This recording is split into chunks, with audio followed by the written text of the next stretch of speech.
10 या 11 सालों में कितना कुछ बदलाव हुआ है और इस बदलाव के समय पर जब भारतीय जनता पार्टी इसका बखान कर रही है तो कांग्रेस ने इस पर निशाना भी साधा है। जाहिर सी बात है, विपक्ष का ये काम भी रहता है।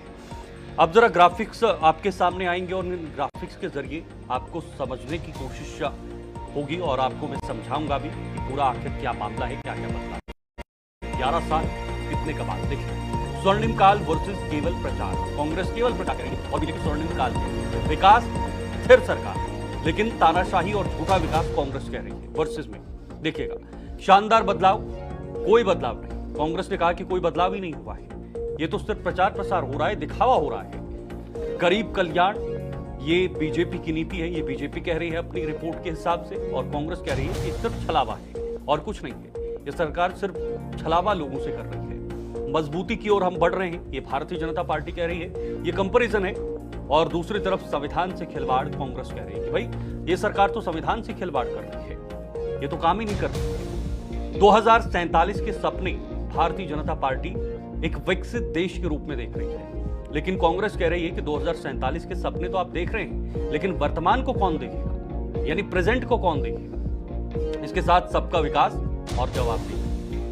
कांग्रेस कह रही है कि कोई प्रेस कॉन्फ्रेंस नहीं, कोई जवाबदेही नहीं, कोई आंकड़ा नहीं, कोई डेटा नहीं, कोई बातचीत नहीं, प्रेस कॉन्फ्रेंस नहीं। ये एक बड़ा आरोप कांग्रेस की तरफ से हमेशा लगता रहा है। 11 साल कितने कमाल, योगी की प्रेस कॉन्फ्रेंस भी आई, बीजेपी शासित प्रदेशों की। देखिए इन्होंने क्या कुछ कहा। 11 साल स्वर्णिम काल के रूप में जाने जाएंगे। पीएम मोदी ने भारत को वैश्विक पहचान दिलाई है, वैश्विक मंच पर पहुंचाया है, ये भी योगी आदित्यनाथ ने आज कहा। विकास और आत्मनिर्भरता की दिशा में कदम भारत बढ़ा रहा है पीएम मोदी के नेतृत्व में। सेवा, सुशासन और आर्थिक मोर्चे पर भारत को पहचान मिली, ये भी सीएम योगी आदित्यनाथ ने कहा। 11 सालों में विकास के नारे ही नहीं, काम भी हुए। सिर्फ नारे ही नहीं बल्कि काम भी हुए, ये भी उन्होंने अपने संबोधन में कहा। पीएम ने एक भारत श्रेष्ठ भारत को आगे बढ़ाया। इसके साथ साथ नायब सिंह सैनी, हरियाणा के मुख्यमंत्री, उन्होंने क्या कुछ कहा। दुनिया की चौथी बड़ी अर्थव्यवस्था भारत बना, ये भी पीएम मोदी के नेतृत्व में बना है। भारत ने अंतरिक्ष विज्ञान में इतिहास रचा है। चंद्रयान 3 को चांद के दक्षिणी ध्रुव पर उतारा और भारत पहला ऐसा देश बन गया जो चंद्रयान 3 को दक्षिणी ध्रुव पर बैठाने का काम किया है। 10 वर्षों में $668 बिलियन का एफडीआई भी आया है, ये भी आज उन्होंने अपने संबोधन में कहा, क्योंकि सभी जितने भी बीजेपी शासित प्रदेशों के मुख्यमंत्री हैं वो अपना अपना संबोधन कर रहे हैं। 2023 और 24 में कुल निर्यात $825 बिलियन हुआ है। निर्यात यानी आया है, पैसा आया है, निर्यात मतलब यहां से गया है। तो ये तमाम चीजें हैं। नोटबंदी के जरिए काले धन पर कड़ा प्रहार किया, यानी जो नोटबंदी का फैसला सरकार ने लिया था उससे काले धन पर प्रहार हुआ है। गरीबी को मात दी गई, अभी अभी आंकड़ा आया है, इसकी पूरी डिटेल में आपको बताऊंगा। वर्ल्ड बैंक की poverty and shared prosperity report जो है वो सामने आई है, यानी वर्ल्ड बैंक की एक रिपोर्ट सामने आई है। उसमें कहा गया है, ये बिल्कुल ताजा रिपोर्ट है, 2011-12 में आबादी का 27.1% गरीबी में था, ये वर्ल्ड बैंक की रिपोर्ट कह रही है। लेकिन आज जबकि 2024 और 25 में या 22 और 23 का जो आंकड़ा है, तब तक घटकर 5.3% पहुंचा है। ये रिपोर्ट है और ये रिपोर्ट आपके सामने है। मैं थोड़ी देर आपको इस रिपोर्ट के बारे में पूरी जानकारी दूंगा। ये तमाम चीजें इसके जरिए कही गई है। 9 साल में 26.9 करोड़ लोग गरीबी के बाहर आए। 9 करोड़ से ज्यादा, 9 साल में 26.9 करोड़ लोग से ज्यादा लोग गरीबी से बाहर आए, जो पाकिस्तान की पूरी आबादी से ज्यादा है 2011 के मुकाबले। ये आंकड़े जो हैं ये बताते हैं कि बदलाव तो जरूर हुआ है, लेकिन इसका धरातल पर आम लोगों को कितना फायदा मिला है, ये सबसे बड़ी बात है। 11 साल बेमिसाल बुनियादी ढांचे में कितना परिवर्तन है आपके सामने है। हाईवे में कितना बदलाव हुआ 2014 में, आपके सामने आंकड़ा 2024-25 में कितना स्ट्रेच हुआ है, ये भी आपके सामने है। देश में 74 एयरपोर्ट जो है वो 2014 में बनाए गए थे, 2014 तक, और 157 एयरपोर्ट 2024-25 तक बनाए गए। पीएमजीएसवाई के तहत 4 लाख से ज्यादा रोड जो है वो 2014 तक बनाई गई थी, लेकिन यही आंकड़ा 2024 में बहुत ज्यादा बढ़ गया है। देश में 7 एम्स 2014 तक थे, वो भी अटल बिहारी वाजपेयी से 6 एम्स जो है वहां पर इन्होंने बनाए थे, उनकी आधारशिला अटल बिहारी वाजपेयी की सरकार में रखी थी। 6 एम्स और उस समय 7 थे, आज देखिए संख्या बढ़कर 23 हो गई है। मेडिकल कॉलेज 387 उस समय थे 2014 में, और मेडिकल कॉलेज की संख्या आज बढ़कर 766 हो गई है। ये आंकड़े हैं, इससे आप खुद अंदाजा लगा सकते हैं कि क्या बदलाव हुए हैं। लेकिन जो आज राजनीतिक पार्टियों से बैठे हुए प्रवक्ता हैं, वो इसको लेकर क्या कुछ कहेंगे, वो इसको लेकर क्या विश्लेषण करेंगे, और इसके साथ साथ हमारे साथ जो खास एक्सपर्ट होंगे राजनीतिक विश्लेषक, उनसे भी जानने की कोशिश करेंगे कि आखिर वाकई में 2014 के बाद देश की दिशा और दशा बदली है और वो किसी और दिशा में अब जा रही है। इसी को लेकर आज बातचीत करेंगे। हमारे साथ कुछ खास मेहमान जुड़ रहे हैं। संदीप दुबे जी भारतीय जनता पार्टी से जुड़े हैं, मेरे साथ इस वक्त जुड़ रहे हैं। अंश वत्स जी हैं कांग्रेस से प्रवक्ता, वो भी हमारे साथ ज्वाइन हो चुके हैं। संदीप जी बहुत बहुत स्वागत सर। अंश वत्स जी आपका भी बहुत बहुत स्वागत, हमारे साथ ज्वाइन होने के लिए समय दिया। और दिलीप यशवर्धन जी राजनीतिक विश्लेषक हैं, वो भी आपके टी स्क्रीन पर, बहुत बहुत स्वागत दिलीप जी आपका भी, हमारे साथ आप ज्वाइन हुए हैं। संदीप जी शुरू आप ही से करेंगे, आपके लिए बहुत खास दिन है कल और आज। 11 साल आपके पूरे हो चुके हैं आज, इसका आप खूब बखान कर रहे हैं पूरी दुनिया में, पूरे देश में।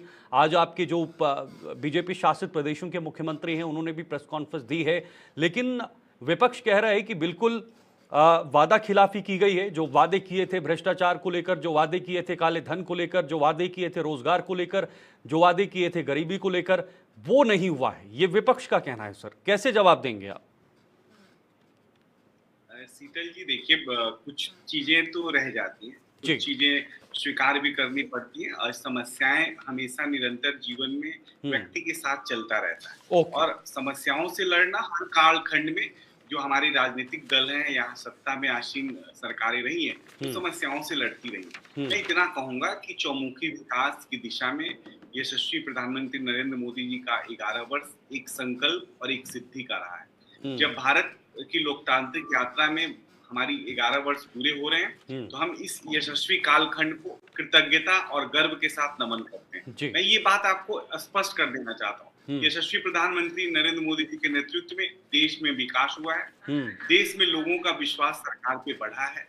परिवर्तन का जो रास्ता हमने अपनाया था, उस भारत को विश्व पटल पर हमने नई ऊंचाई दी है। देखिए, विकास में गरीबी से लड़ना इस सरकार की सबसे बड़ी महत्वपूर्ण था। हमने शौचालय दिया, गैस कनेक्शन दिया, बैंक खाते खुलवाए, आवास और स्वास्थ्य के काम किए, बीमा से करोड़ों लोगों को जोड़ा, हमने सम्मानित किया, किसान और गांव केंद्रित नीतियां स्थापित की, नारी शक्ति को सम्मान दिया। आपको याद होगा 3 तलाक हमने खत्म की, उज्ज्वला योजना पे काम किया, महिला आरक्षण पे काम किया, धर्म संस्कृति और आस्था का हमने संरक्षण किया, राम मंदिर कोई भूल नहीं सकता उसका निर्माण, काशी विश्वनाथ कॉरिडोर निर्माण नहीं भूल सकता, केदारनाथ का पुनः निर्माण किया, और राष्ट्र की सुरक्षा को सर्वोपरि रखकर प्रधानमंत्री जी ने, वो चाहे सर्जिकल स्ट्राइक रही हो, एयर स्ट्राइक रही हो, सीमाओं को की सुरक्षा को सुदृढ़ करने का विषय रहा, हमने काम किया। हमने जो संकल्प हमारा था वित्तीय को लेकर, कोविड-19 महामारी कोई भूल नहीं सकता। जो छोटे छोटे देश थे, पड़ोसी थे, पड़ोसियों तक को हमने वैक्सीन और उनके गरीब कल्याण की योजनाओं में उनका हमने साथ दिया। हमने धारा 370 हटाकर कश्मीर को भी मुख्य धारा में जोड़ने का काम किया। हमने startup India, skill India, digital India पे काम किया। जो सबसे महत्वपूर्ण बात है इस सरकार की, वो ये है कि क्या सरकार अपनी योजनाओं को अंतिम व्यक्ति तक पहुंचा पाई, क्या सरकार ने जो लक्ष्य सोचा था, क्या वो लक्ष्य शीतल जी हम पा पाए। तो मैं गर्व के साथ कह सकता हूं कि जिस दिशा में देश आगे बढ़ा है, जिस दिशा में हमारे युवाओं ने अपने मानसिक परिवर्तन से व्यवस्था परिवर्तन की लड़ाई में युवाओं की किस तरह से भागीदारी सुनिश्चित हुई है, आज भारत का युवा मुख्य धारा में आकर भारत के निर्माण में अपनी भूमिका निभा रहा है। इसका सारा श्रेय यशस्वी प्रधानमंत्री नरेंद्र मोदी जी को जाता है। चलिए ठीक है, फिर से लौटता हूं आपके पास। अंश जी भी हमारे साथ बने हुए हैं, कांग्रेस प्रवक्ता हैं।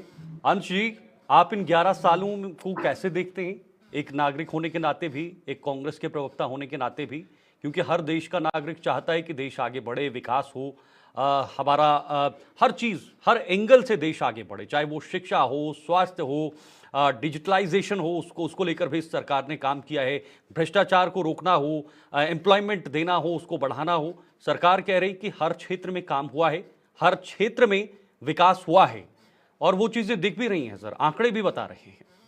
क्या आप इससे सेटिस्फाइड हैं?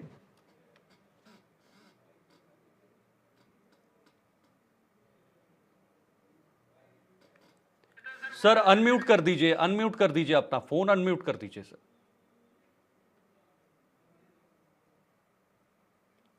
आपकी आवाज नहीं आ रही है सर, फोन को अनम्यूट कर दीजिएगा सर। चलिए दोबारा दोबारा लौटूंगा आपके पास, दोबारा लौटूंगा, आवाज नहीं पहुंच पा रही है, टीम ठीक करेगी उसके बाद आऊंगा। दिलीप जी आपके पास ही आऊंगा। दिलीप जी आप सुन पा रहे हैं क्या? जी दिलीप जी अपनी आवाज दीजिएगा।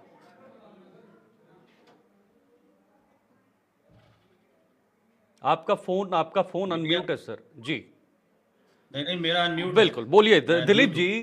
11 सालों का बखान जिस प्रकार से सरकार कर रही है, कह रही कि भाई 2014 के बाद ही पूरा देश जो है वो बदल चुका है, बहुत सारे मायनों में बदला है।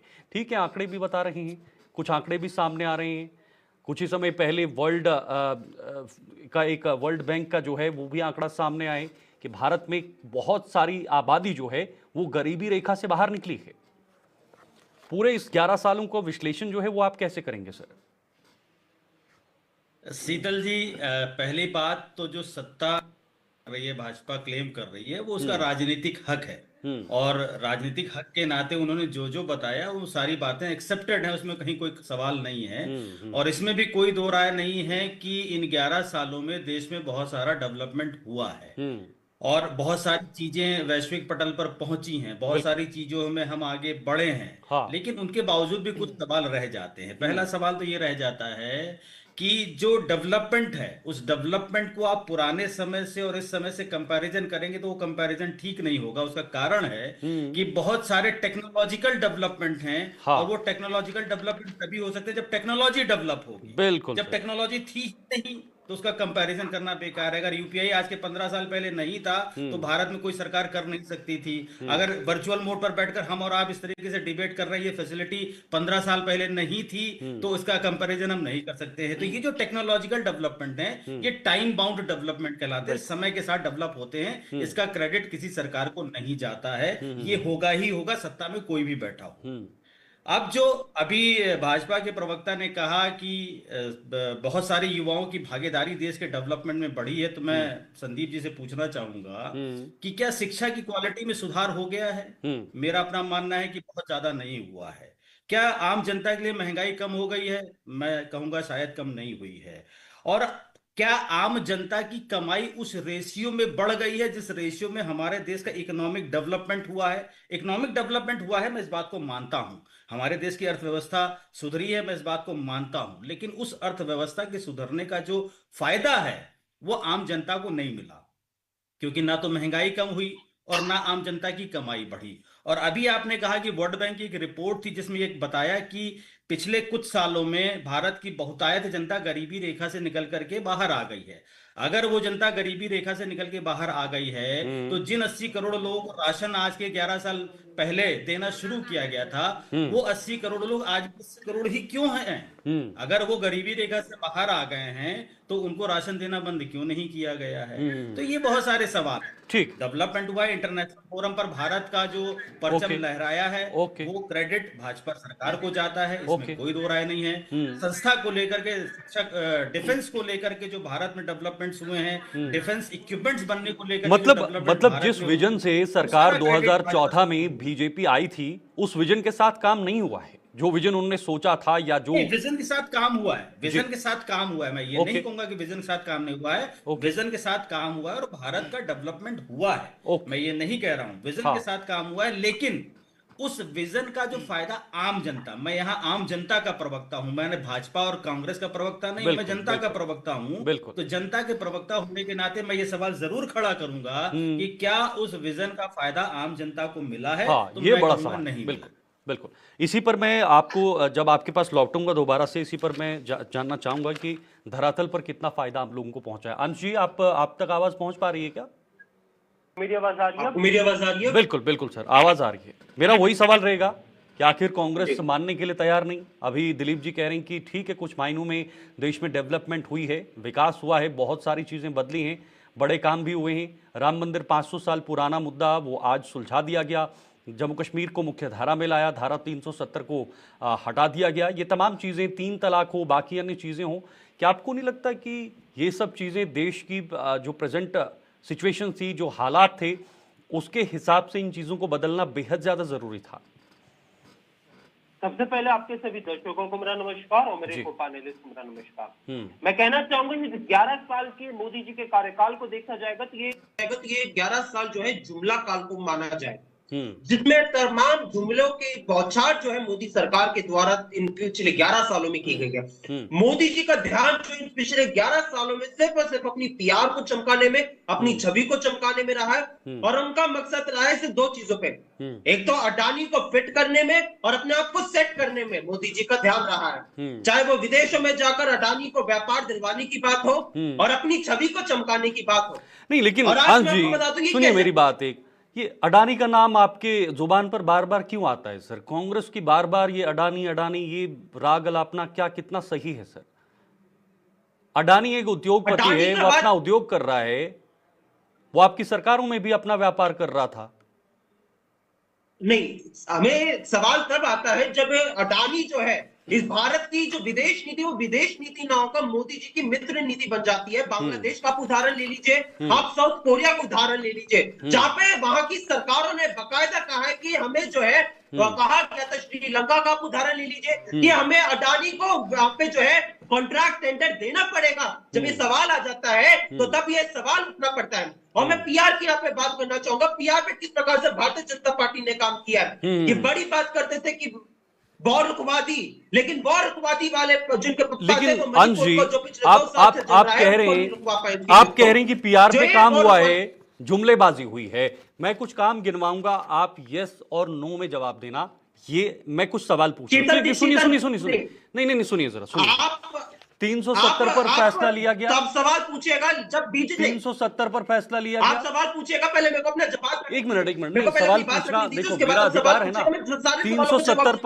370 पर फैसला लिया गया ना, पर यही सवाल आप बीजेपी से भी पूछिए। मैं पूछूंगा ना सर, जब बीजेपी के प्रवक्ता आएंगे पूछूंगा। आप बताइए क्या 370 पे फैसला हुआ है? तो मुझे भी तो मौका दीजिए। 370 पर फैसला हुआ है सर, ये सर नो हुआ? मैं पहले आप सवाल पूछ लीजिए, उसके बाद में जवाब दे। आतंकवाद पर प्रहार हुआ है, आतंकवाद पर प्रहार हुआ है, आतंकवाद पर प्रहार हुआ है काफी हद तक। सोनमर्ग टनल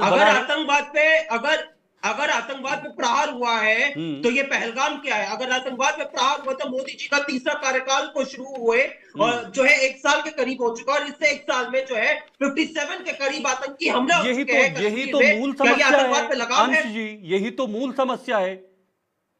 आतंकवाद आपकी सरकारों में भी था, लेकिन उस समस्या को आप समझते तो आज तक नहीं होती ना सर। नहीं तो अगर जीरो टॉलरेंस की नीति चला लेते, अगर इस देश के गृह मंत्री कहते हैं कि आतंकवाद हमने लगाम लगा दी है, ये पहलगाम क्या सरकार की नाकामी नहीं थी? क्या ये नाकामी नहीं थी सरकार की? अगर उनके पिछले 1 साल का कार्यकाल जब शुरू होता है उसमें 57 हमले हो जाते हैं। जिस दिन मोदी जी शपथ ले रहे थे उसी दिन पे मेरे कहने का मतलब है मूल समस्या कहां पर खड़ी हुई थी? उनकी बस पर हमला हो जाता है। मूल समस्या कहां पर खड़ी हुई थी? संवेदना तक व्यक्त नहीं करती है। क्या ये उनकी संवेदना है? क्या ये संवेदनशीलता है उनकी? ये सवाल नहीं पूछा जाएगा। और अगर मैं आपने बीजेपी के प्रवक्ता को बिना रोके टोके मौका दिया था, मैं अपनी बात को भी रखना चाहता हूँ। मुझे समय दीजिएगा, उसके बाद आपको जो भी सवालों में जवाब देना चाहूंगा। जी यहाँ पे बात होगी इनके जब 11 साल के कार्यकाल को लेकर, तो तमाम इन्होंने मास्टर स्ट्रोक दिए थे, तमाम वादे किए थे। वादा तो उनको 2022 तक बुलेट ट्रेन का भी था। अगर आप यहाँ पे तमाम चीजों को गिनवा लो, मैं आज भी यहाँ पे बात करना चाहता हूँ। 2022 तक बुलेट ट्रेन आ जानी थी, क्या हुआ कि आज जो ट्रेनें चल रही है उसमें आप कवच तक नहीं लगवा पाए। सच्चाई क्या कि बिहार महाराष्ट्र की तस्वीर आती है, नई दिल्ली की तस्वीर आती है, कैसे लोग जो है उसमें लदे जाते हैं। हमारी सेना के लोग जब पहलगाम हमले के बाद जब अपनी ड्यूटी पे वापस जाते हैं, उनको जो है बाथरूम में अपने जो है सफर का तय करना पड़ता है। ये उनकी स्थिति है। बिहार तो उन्होंने 2022 तक किसानों की आय को दुगनी करने की भी हुई थी, लेकिन जब कृषि मंत्रालय कहता है कि आज 27 रुपया प्रतिदिन जो है इस देश का किसान कमा रहा है, तो ये आपने उनकी आय दुगनी करी है। आपने उनकी आय ये दुगनी करी है जब एनसीआरबी का ये डेटा कहता है कि 48 किसान जो है रोज आत्महत्या कर रहे हैं। ये आपने किसानों की आत्महत्या की है।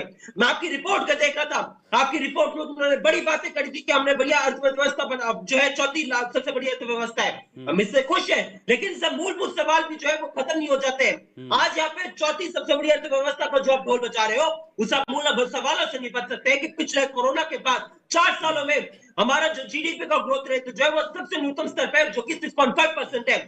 ये आपका है। मैन्युफैक्चरिंग सेक्टर आज पूरी तरीके से ठप पड़ा हुआ है और एग्रीकल्चर सेक्टर जो है वो संजीवनी बनकर उभरा है। ये आपका जीडीपी ग्रोथ रेट है। आज गाड़ी हो, होम लोन हो, सब लोगों की जो खरीदारी है वो कम होती जा रही है हर साल। ये आपका जो है, आपका अर्थव्यवस्था का ढोल बजा रहे हो। आप अर्थव्यवस्था का ढोल कैसे बजा सकते हो जब इस देश में आज जो किस कर्ज है वो 220 लाख करोड़ हो चुका है, जो पिछले जो 2014 से पहले इतने सारे प्रधानमंत्री रहे, किसी के कार्यकाल में नहीं रहा था। Okay okay okay. आज आप यहाँ पे जो तमाम मास्टर स्ट्रोक आप कर रहे हैं, बस हाँ। आखिरी बात कहकर अपनी बात को मैं खत्म कर रहा हूँ। हाँ। आज आपने इनकी रिपोर्ट में देखेंगे, JP Nadda ji press conference करके बड़े अपने मास्टर स्ट्रोक गिनाए रहे हैं, और ये सारे मुख्यमंत्री बड़े मास्टर स्ट्रोक गिना रहे हैं। आपके मास्टर स्ट्रोक है क्या? आपके मास्टर स्ट्रोक नोटबंदी है। वही नोटबंदी जिसने इस देश के गरीबों की जो कमर तोड़ दी, वही नोटबंदी जिस आरबीआई कहता है जो फाइनेंशियल 225 है उसमें 500 के जो फेक नोट्स है उसमें वृद्धि जो है 37% हुई है। ये आपका मास्टर स्ट्रोक है। आप सर्जिकल स्ट्राइक के ऊपर क्रेडिट लेते हैं। आप सर्जिकल स्ट्राइक पे वो आपका क्रेडिट लेने की बात नहीं, वो इस देश के सेना को कार्य है, इस देश के सेना का पराक्रम है। उस पर आप कैसे अपनी राजनीति चमकाने का काम करते हैं? ठीक है। Okay okay okay. वोट मांगने वाले आपकी पार्टी थी। चाहे बिहार में पहलगाम हमला हुआ, उसके बाद Bihar okay okay okay okay sir, Pulwama के बाद आपने बराबर समय बराबर ठीक है समय नहीं है मेरे पास। संदीप जी से जवाब दूंगा सर। ठीक है, okay okay okay okay okay. अंश जी समय का ख्याल रखिए ना, समय का। संदीप जी एक मिनट समय का ख्याल रखिए। अंश जी 1971 में जो पाकिस्तान के साथ युद्ध हुआ था तो उसका क्रेडिट लेना भी शायद आप बंद कर दीजिएगा। आप ये ना कहिए कि इंदिरा गांधी ने वो सब करवाया था। वो सब देश की सेना ने वहां भी लड़ा था और आज भी लड़ा है और हमेशा लड़ती रहेगी सर। मैं आपके सवाल का जवाब देता हूं। 1971 के युद्ध को आप 2025 के युद्ध से कंपेयर नहीं कर सकते हैं, और मैं बताता हूं क्यों। क्योंकि जो युद्ध लड़ा था 1971 में भी हमारी सेना ने लड़ा था, लेकिन जो राजनीतिक जो कूटनीतिक युद्ध जो था वो इस देश की सरकार को लड़ने की बात होती है। 1971 में भी अमेरिका की तरफ से बड़ा प्रेशर आया था। अमेरिका ने अपना 7वां बेड़ा भेज दिया था। अमेरिका ने अपने संदीप जी सारे सवालों का जवाब आप सुनूंगा। ओके ओके गांधी जी ने डटकर सामना किया। ओके, सारे सवालों का जवाब मिलेगा। संदीप जी सवालों का जवाब देंगे। मोदी जी अमेरिका के कहने पे युद्ध विराम कर देते जब हमारी सेना को खींच के तक पे थी। आप यहाँ पे कैसे बात कर सकते हैं? 1971 का जब युद्ध हुआ था, एक मिनट सुनिए ना अंश जी। इंदिरा गांधी जी का शौर्य को देखकर उनको देवी दुर्गा का दर्जा अंश साहब सुनिए, थोड़ा सा सुनिए, जवाब दीजिए संदीप। बात भी लोगों तक जानी चाहिए।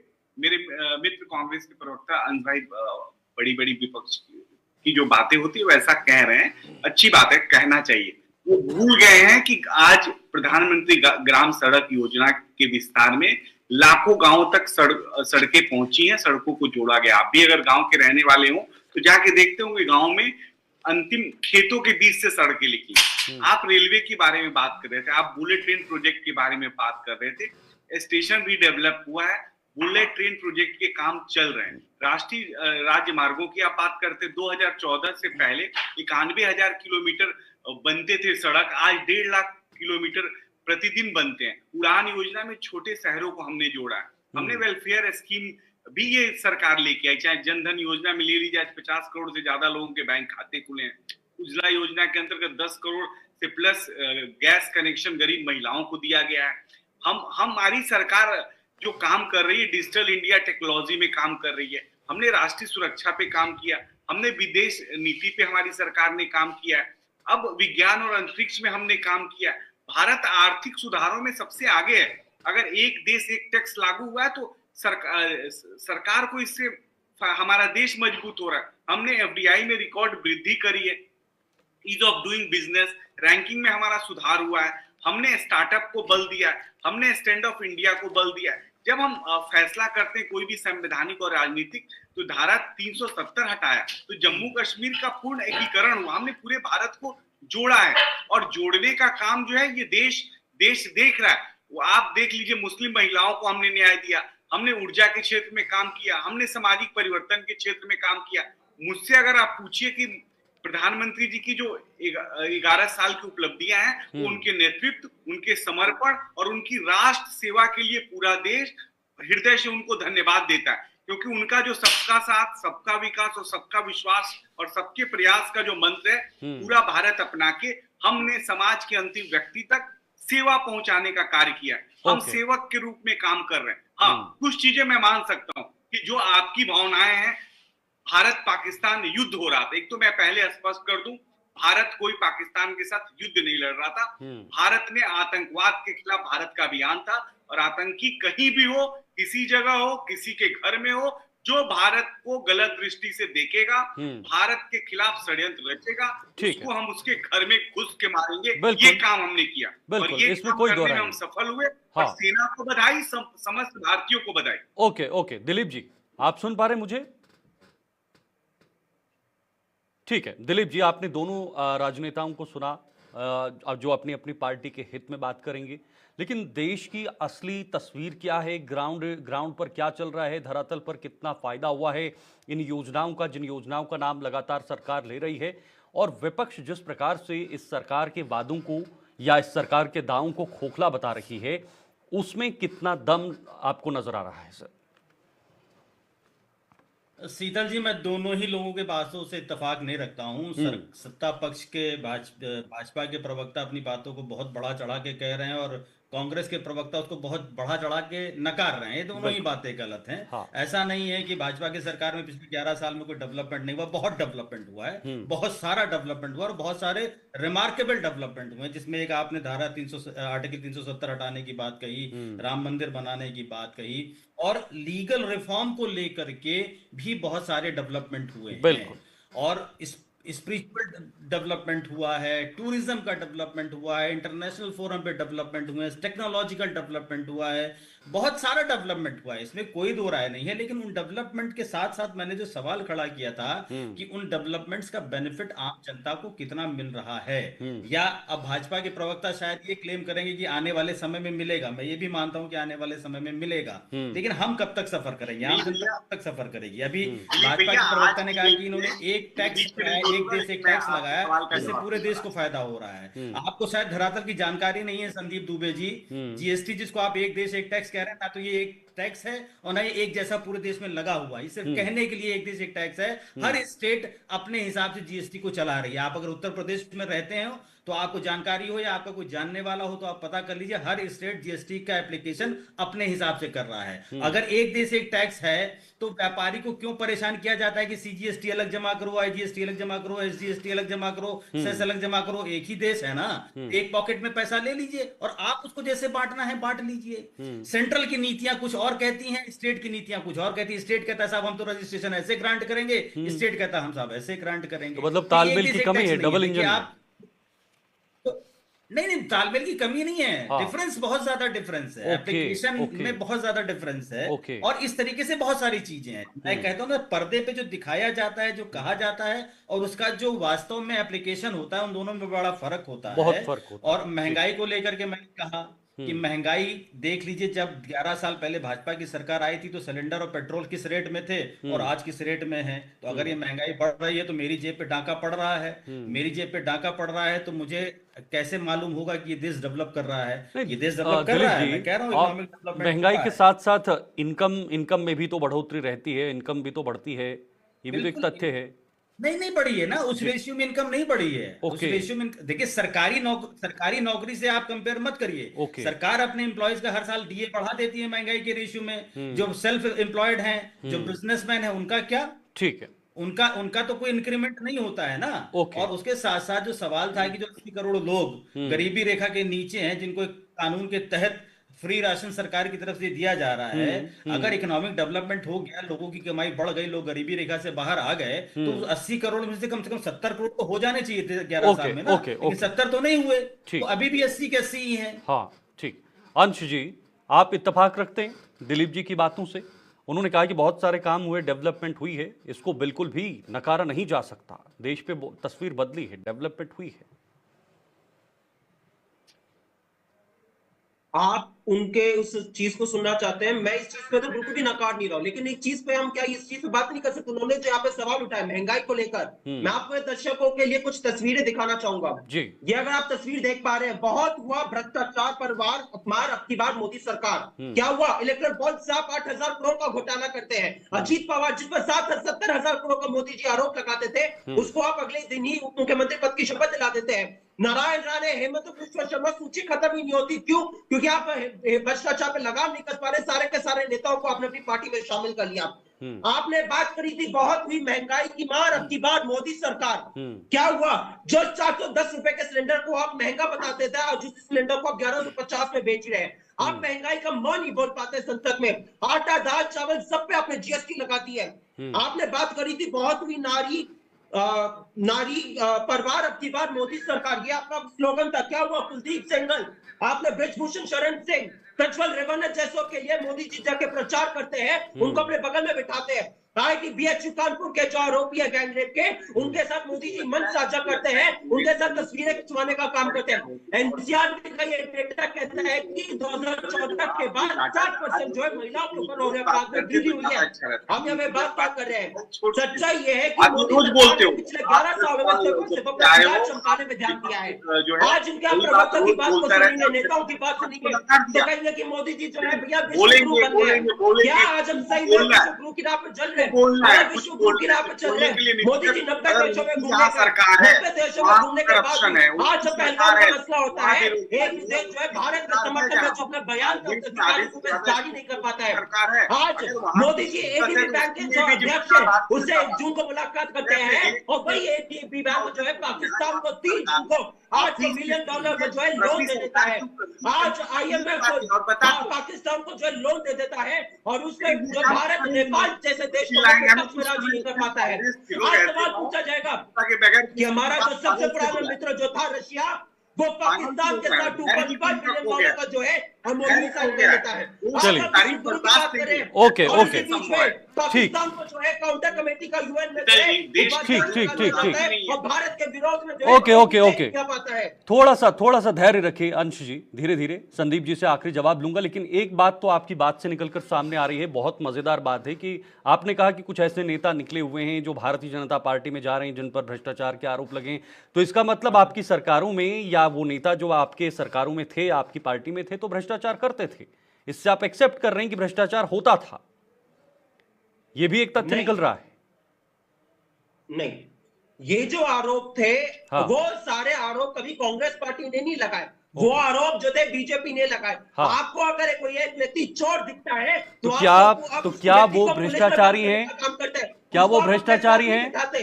वो भ्रष्टाचारी हैं? ये सवाल का जवाब तो बीजेपी देगी। तो जब दूध का दूध पानी का पानी होगा तो तब बातें सामने होंगी ना सर। फिर कह दीजिए कि आपकी सरकार में भ्रष्टाचार हुआ है। आपका सवाल संदीप जी 10 सेकंड है आपके पास। संदीप जी समय कम है मेरे पास। ओके संदीप जी बोलिए। आने वाले समय में मुझे दिलीप जी की बात,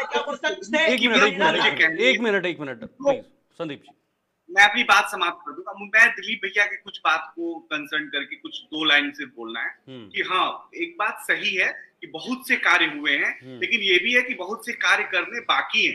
और जब आप बहुत ज्यादा सोचते हैं, बहुत बड़ा प्लान करते हैं, तो कुछ प्लान्स अधूरे रहते हैं, लेकिन उसको पूर्ण करने के लिए सरकार 100% प्रयास कर रही है।